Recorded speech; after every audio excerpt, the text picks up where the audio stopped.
Hello everyone, I'm Lonnie and I am back to share some delicious food with you. Today, we're making Chinese herbal chicken soup. Without further ado, let's get started. First, slice the fresh ginger to add a warm flavor to the soup. Next, prepare the ingredients: chicken, gastrodia, red dates, goji berries, and ginger slices. Then, in a pot, place the chicken, gastrodia, ginger slices, red dates, and goji berries in sequence. Add hot water, which helps the chicken to release its flavor more quickly. Add a suitable amount of cooking wine to remove any fishy smell and enhance the taste. Cover the pot and simmer on low heat for 2 hours.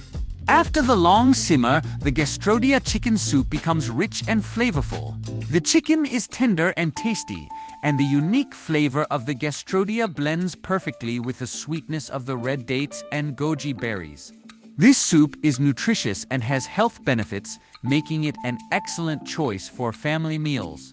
Friends, you must try our Chinese herbal chicken soup. If you like this video, don't forget to let me know. If you find it helpful, please like and share. Thank you all for watching. Until next time.